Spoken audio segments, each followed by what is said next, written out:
Well, the first half of our bracket was right. Then the second half started.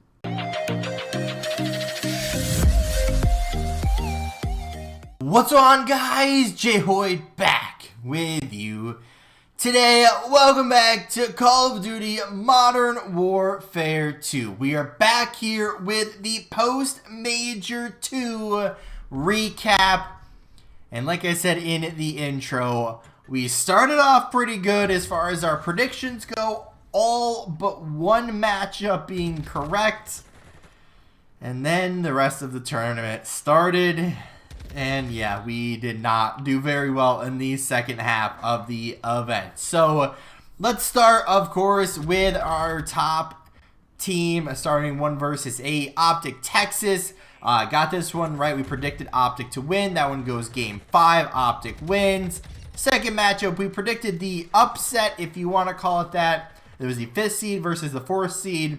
Subliners lost to Minnesota, so we did get that one right. Setting up to Optic in Minnesota in the second round. We got that one right. Next matchup, Toronto Ultra versus LA Guerrillas. I should say Rocker, New York went game 5. Ultra versus Guerrillas, we got this one right. Although I think we said 3-0. It was a 3-1. Toronto moves on.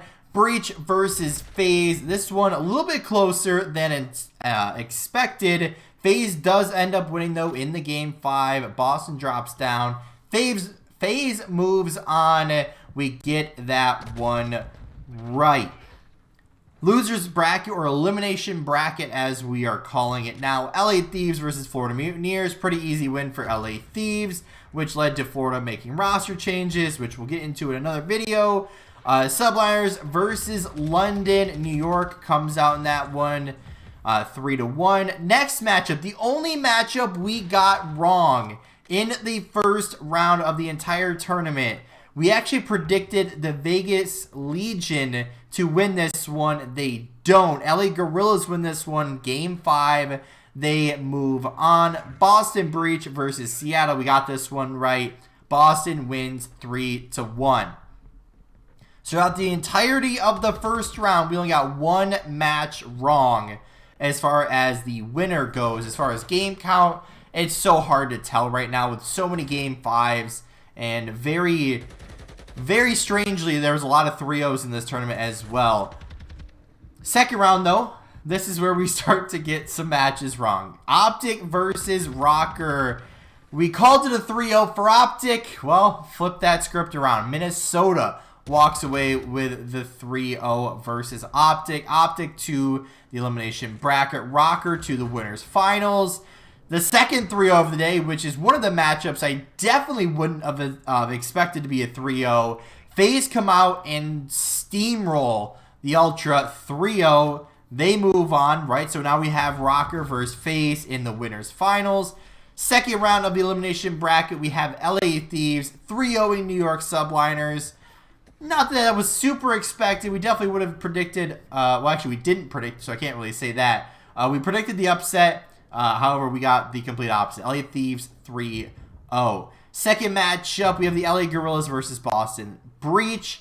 If we would have had, the correct prediction, we still would have predicted Boston to move on, which they did. 3-0 versus LAG, moving on into round 3. So we had to drop down, of course, the losers from round 2. Toronto Ultra versus LA Thieves. What should have been a really good match was not. LA Thieves 3-0. Second matchup, Optic versus Breach. Optic 3-0 versus Boston. That's crazy, right? Before Scump retired, Boston was the last matchup that Scump played against, right? He played against his old friend Methods. And at this event, Methods ends up retiring post this event, or after they lost, I guess. So, commiserations, I think is the right word.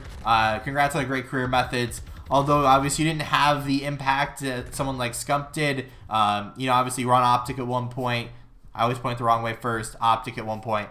Thank you. You obviously did enough to people want to watch you and support you. So, congratulations. Enjoy retirement. I believe he's going full-time content as well, which is most of what the older guys are doing. Going full-time content, kind of lost the passion lost the energy to compete as much as they do. But we keep moving on though. Optic 3-0 versus Breach. Move on to top 4. So winners finals, we have Minnesota Rocker versus Atlanta FaZe. Elimination bracket round number 4. LA Thieves versus Optic Texas, the rematch. So we got our final 4, which is very interesting because you have a 5th seed Rocker team versus what would be the... Would that be the 2v7? Did FaZe get 2nd, or was that... I think Toronto. What's their seed? Maybe they got 3rd? 3rd versus 6th? Something like that.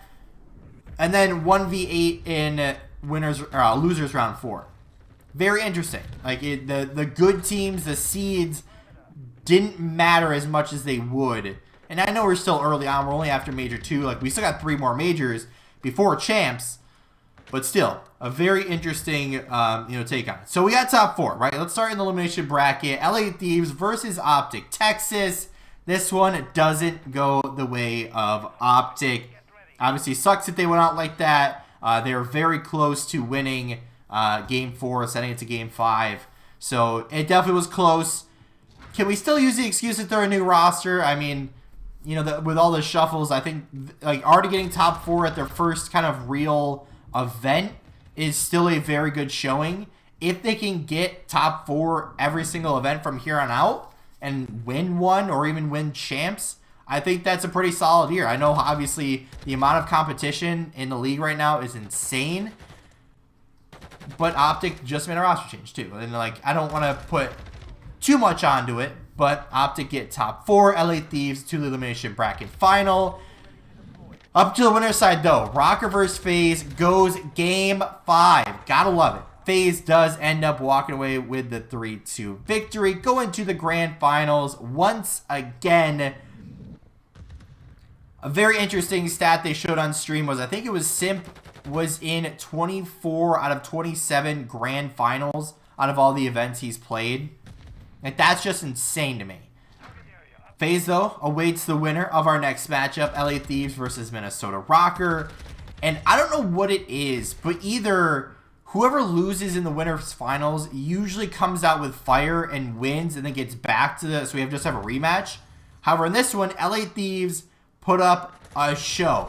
3-0 fashion, knock Rocker out. They placed top 3, setting up a rematch from, what was it, last year's champs or something like that? Atlanta FaZe versus the LA Thieves. And what was a very good matchup, a very entertaining matchup. I did watch a little bit of this series. I didn't watch all of it, though. FaZe ends up walking away for their first tournament win since Cold War. So they did not win it all during Vanguard somehow, and they ended up winning this Major 2 in Boston.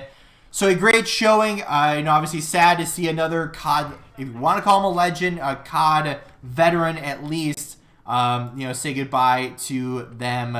So final placements for the event is on your screen. First place, Atlanta FaZe, $200,000 going to them. Second place, LA Thieves with $120,000. Minnesota Rocker in third place with $80,000. Fourth place with $40,000 goes to Optic Texas. Fifth, sixth, Toronto Ultra, Boston Breach each get $20,000. Seventh, eighth place, Los Angeles Guerrillas and New York Sounders get $10K. And then 9th through 12th, Vegas Legion, Florida Mutineers, Seattle Surge, and London Royal Ravens. Like I said, 9th through 12th, 0 prize money. So obviously a good chunk of change for those teams. And this is how the post-Major 2 standings will appear as we head into Stage 3. FaZe on top, 155 CDL points. New York Settlers in second with 125. Toronto Ultra in third with 120. LA Thieves in fourth with 110. Minnesota Rocker with a fake number of 110 CDL points, which should be 100. Should be matched with Optic Texas at 100 points. But Optic does sit in 6th place currently with 90 points to their name. Boston Breach in 7th with 70 points. Seattle Surge in 8th with 70 points. LA Guerrillas, Florida Mutineers, and Las Vegas Legion in 9th through 11th place in that order with 50 points. And in last place, the London Royal Ravens with 30 points. I will mention this before we wrap up the video for today.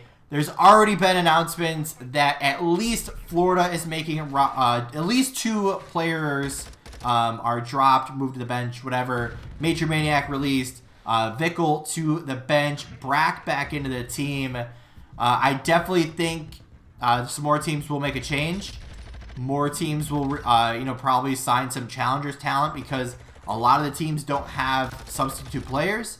And I think we're going to have a little bit of a roster mania period before Stage 3 starts. And it's going to start with probably those good 4 or 5 bottom of the league teams. And I definitely think, a lot of teams that are at the top will stay the same. Obviously, Boston will be making a change since Methods is retiring. So where do some of these players go? We'll have to wait and see come major number 3. We rhyme and we didn't even try. But that's going to do it for today's video. If you did enjoy, hit that like button down below if you haven't yet. Or if you're brand new here, make sure to subscribe. Turn those post notifications on so you never miss an upload. And don't forget, you can always change your mind later. With all that being said, guys, we'll see you in the next one.